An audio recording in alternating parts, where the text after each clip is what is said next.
मान लेते हैं आप अपनी मेहनत की कमाई से 15 से 20 लाख रुपए की एक गाड़ी लेना चाहते हो। आप गाड़ी लेने जाते हो शोरूम पे और शोरूम वाला आपको कुछ इस हिसाब का कोटेशन देता है एंड उसमें आप नीचे देखते हो कि आपकी गाड़ी की लेट से 20 लाख रुपीस की गाड़ी की 45% तो आप टैक्स ही पे कर रहे हो एंड 55% उसकी एक्चुअल कॉस्ट है। तो अब गरीब आदमी जाए कहाँ? देखो, सरकार तो टैक्स लगाएगी, उसको तो आप 1 रुपया भी नहीं बचा सकते, या बचा सकते हो बताऊंगा, बट आप इस कॉस्ट को कम कर सकते हो। जो एक्चुअल कॉस्ट ऑफ कार है उसको आप 15, 20, 30% तक कम कर सकते हो अगर आप स्मार्टली कुछ ये तरीके अडॉप्ट करते हो कार लेने के। जिसमें आज हम जानेंगे कि कैसे आप कार खरीदने के बेस्ट हैक्स अपना सकते हो एंड 30% तक का डिस्काउंट अपनी नई कार में पा सकते हो। Let's go. First, car scrapping policy. अगर आपने नहीं सुना है तो अब आपको बता देता हूँ। गवर्नमेंट पुरानी कार्स को स्क्रैप करने पे नई कार बायर्स को डिस्काउंट दे रही है। अभी डिपेंड करता है कि आप कौन सी गाड़ी खरीद रहे हो। जनरली जो भी आप कार खरीदोगे नई कार, उस पे आपको 8 to 14% डिस्काउंट मिलेगा नई कार की वैल्यू पे। एंड अगर टैक्स पेमेंट आप करते हो, जो आरटीओ टैक्स आपका लगता है, उस पे 5% तक की डिस्काउंट है। तो गवर्नमेंट अभी पुरानी कार्स को स्क्रैप करने के लिए व्हीकल स्क्रैपिंग पॉलिसी प्रमोट कर रही है एंड इसका आप फायदा ले सकते हो डायरेक्टली अपनी नई कार बाइंग में। सेकंड, अपनी फर्म, अगर आप बिजनेस करते हो उसके अंडर कार को लो। आप अगर प्राइवेट यूज के लिए लेते हो या कमर्शियल यूज के लिए लेते हो, दोनों ही तरीके से आप अपनी फर्म या बिजनेस के अंदर कार परचेज कर सकते हो। या कोई आपका रिलेटिव है या आपके मम्मी पापा है, उनके नाम पे कोई बिजनेस है, उस बिजनेस के नाम पे भी आप कार ले सकते हो। उसमें फायदा क्या होगा? वेल, एक मेन फायदा यही है कि उसमें डेप्रिसिएशन क्लेम कर सकते हो 15 से 30% कार की वैल्यू का। लेट्स से आपने 20 लाख रुपए की गाड़ी ली है, अब इसका 30% बनता है 6 लाख रुपए हर साल। 15 से, एंड मैं 15% क्यों बोल रहा हूँ? 15% अगर आप प्राइवेट यूज करते हो उनके लिए, एंड अगर आप कमर्शियली यूज करते हो तो 30%। लेट्स से आप प्राइवेट यूज करते हो, 20 लाख की गाड़ी पे आपका 15% निकल के आता है 3 लाख रुपए। तो 3 लाख रुपए आप हर साल डेप्रिसिएशन क्लेम कर सकते हो। अगर आपका बिजनेस है तो आपके प्रॉफिट्स कम हो सकते हैं। ये पूरा का पूरा तरीका लीगल है। नेक्स्ट ईयर जब कार की वैल्यू 17 लाख है तो उस पर अगेन आप 15% क्लेम कर सकते हो। ऐसे करके आप हर साल 15% बचा सकते हो एंड अपने प्रॉफिट्स में से कम कर सकते हो बिजनेस के, एंड आपको डायरेक्ट टैक्स बेनिफिट होगा। नेक्स्ट, आप एक प्री ओन्ड व्हीकल ले सकते हो। प्री ओन्ड मतलब already used car. Let's say आपने नई गाड़ी खरीद ली, 20 लाख रुपए, सेम एग्जांपल लेते हैं, ऑन रोड प्राइस सारा टैक्स जोड़ के। जैसे ही आपने वो गाड़ी खरीद ली, डीलर शोरूम से बाहर निकाली, उसकी प्राइस 40% डाउन हो जाती है। कोई भी इंसान उस गाड़ी को अब उस वैल्यू पे नहीं लेगा जो आपने खरीदी है। तो लेट्स से आप एक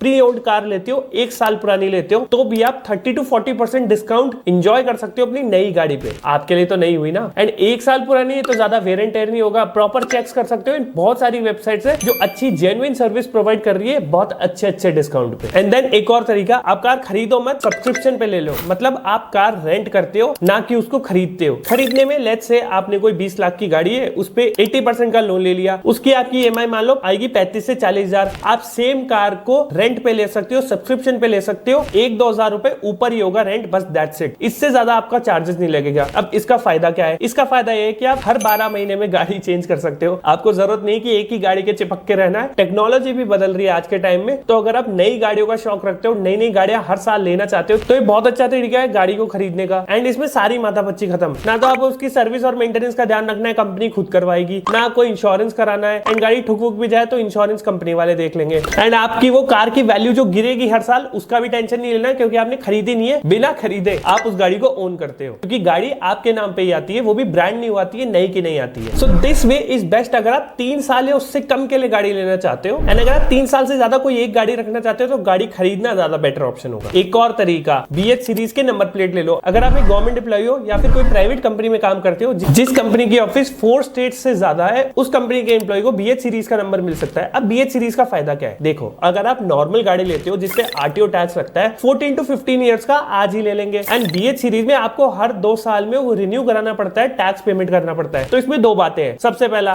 कि आपको 1/7 ही अमाउंट देना पड़ा, आप हर 2 साल में देते रहना। हो सकता है आप गाड़ी बेच दो तो आपको फिर बाद में देने की जरूरत नहीं है। आपने जितने साल यूज करी उतने का आपने टैक्स दे दिया। एंड अगर आपने नई गाड़ी ली होती तो टोटल 15 साल का आप ऑलरेडी दे चुके हो, तो सरकार से क्या ही क्लेम करोगे वापस टैक्स के पैसे। सेकंड, आपकी जेब से अपफ्रंट पैसे नहीं गए। जो पैसे आपके बच गए, 1/7 जो आपका अमाउंट लगा, 6/7 ऑफ द अमाउंट जो आपका रह गया, उस अमाउंट को आप इन्वेस्टमेंट कर सकते हो एंड आगे ग्रो कर सकते हो। कहने का मतलब ये कि इसमें आपकी पैसे की सेविंग्स ही होती है। तो BH सीरीज का अगर आप नंबर लेते हो तो ओवरऑल आप बहुत सारे पैसे सेव करते हो, पूरे टैक्स के पैसे बचा सकते हो, और ये फुल्ली लीगल तरीका है, इसमें कोई घोल नहीं है। So these were some ways जिससे आप अपनी कार में 15 से 30% तक का डिस्काउंट ले सकते हो, टेक्निकली डिस्काउंट ले सकते हो। एंड कैसे आप स्मार्टली कार खरीदते हो तो आपसे कम से कम आपकी जेब पे जोर डलेगा एंड आप एक नई गाड़ी एंजॉय कर सकते हो हर साल। So that's all for the video. हमें कमेंट्स में बताएं आपका feedback and I will see you soon.